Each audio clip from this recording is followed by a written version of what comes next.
Halo guys, lama saya tidak membuat video yang ada saya ngomongnya. Jadi selama ini kan saya bikinnya selalu yang seksi baru saya itu kan building and chilling pakai musik doang. Nah sekarang saya pengen untuk yang ini saya pengen sambil ngobrol-ngobrol dikit ya. Jadi ini kan saya bangun Senseiya ya. Jadi Senseiya itu ketika pertama kali dipublikasikan di majalah Shonen Jump, itu mungkin bahkan mangakanya sendiri Masami Kurumada itu nggak bakal nyangka bahwa karyanya tuh bakal populer dan masih populer sampai 40 tahun sejak ia pertama kali dirilis. Jadi Senseiya tuh rilisan pertama kali, terbitan pertama chapter satunya tuh bulan Desember 1985, udah hampir 40 tahun.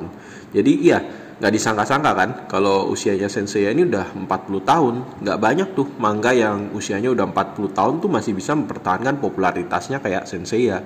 Bayangin aja nih, manga ini tuh nggak cuma dapat berbagai spin-off kayak Senseiya Lost Canvas, Senseiya Episode G, dan masih banyak lagi. Cek aja di Wikipedia soalnya banyak banget. Tapi dia juga dapat sequel resmi namanya Senseiya Next Dimension, dan itu barusan tamat kalau nggak salah tahun lalu apa 2 tahun yang lalu, saya agak lupa. Selain dibuat juga manganya tuh Senseiya tuh merambah berbagai media lain juga. Jadi ada animenya Senseiya yang original tuh pernah jadi salah satu anime yang pertama-tama di Indonesia cukup populer karena tayang di RCTI dekade 1990-an dulu. Terus bahkan sampai di era modern tuh Senseiya beberapa kali dapat adaptasi ulang. Di Netflix tuh pernah saya lihat ada serial animasi 3D yang dijudulinya Knights of the Zodiac Senseiya, yang Shun Andromedanya beneran dijadiin cewek bukan cowok lagi. Terus ada juga versi live actionnya yang di tahun 2023 dibintangi si Zoro Makenyu. Nah, di dunia merchandise juga banyak banget perusahaan mainan yang bikin-bikin figurnya.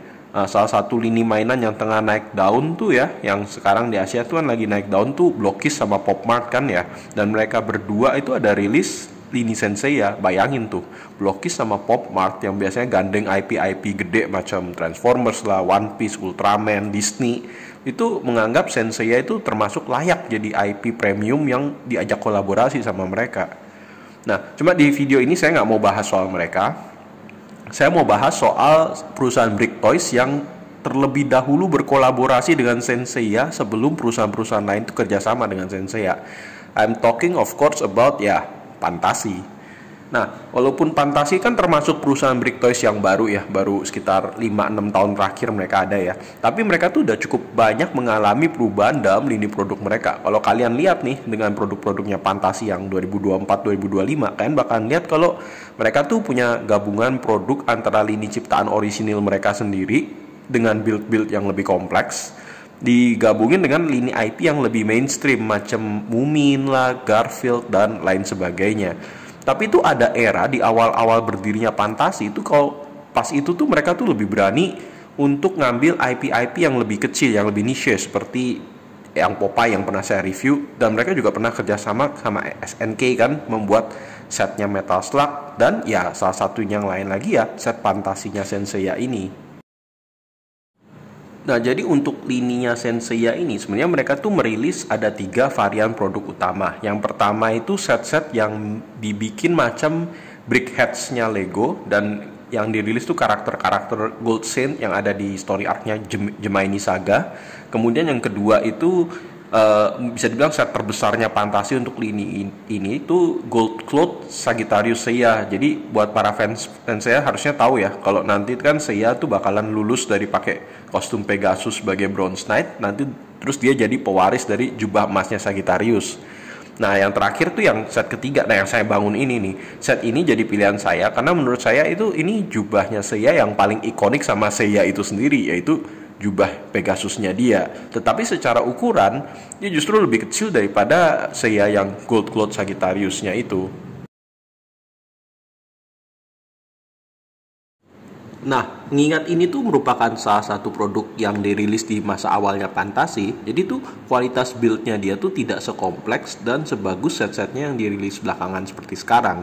Nah, kualitas set-set awalnya Fantasi tuh memang nggak sekonsisten sekarang ini, dimana ada set yang bisa bagus sekali seperti kapalnya Popeye dan Astro Boy, tetapi juga ada yang kurang bagus macam Retro TV atau The Little Prince yang Hourglass yang pernah saya review. Nah, buat Seiya ini saya anggap itu build-nya somewhere in the middle lah. Tidak rentan, tetapi juga tidak memakai teknik-teknik build yang bisa dibilang kayak mind blowing gitu.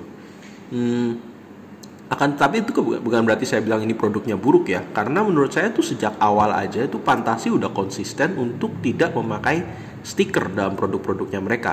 Dan seperti semua produk-produknya mereka, ini juga hanya menggunakan printed pieces aja, dan itu udah mereka terapin memang dari sini juga.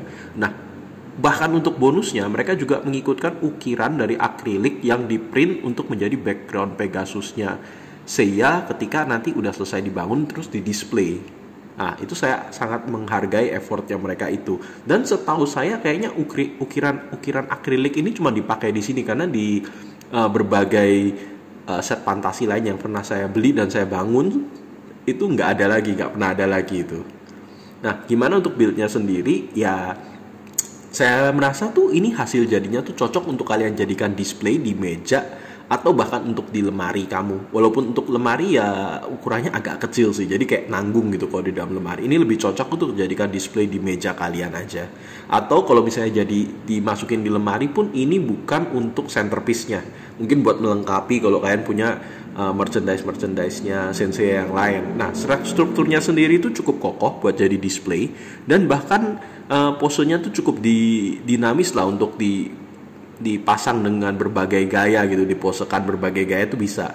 Cuman sayangnya saya tidak merasa struktur dari build ini tuh cukup kokoh kalau mau untuk kalian mainkan.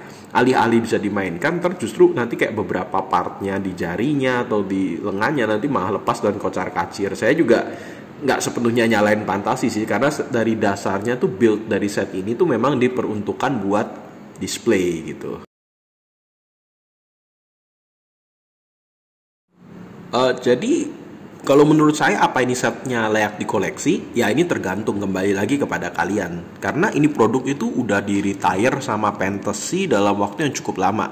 Jadi bisa dibilang mungkin agak langka ya, dan agak sulit juga buat ditemukan. Setahu saya di Indonesia nggak bisa dapat, saya sendiri belinya di luar negeri.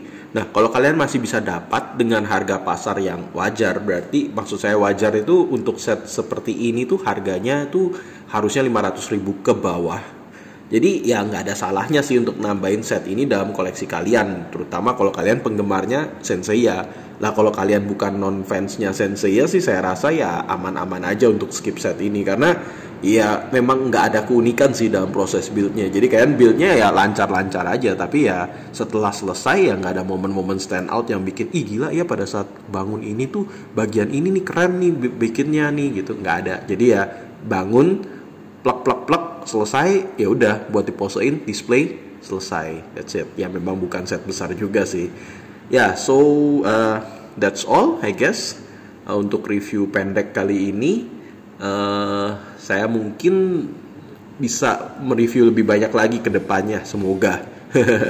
Okay, that's all and I'll see you next time. Goodbye, see ya.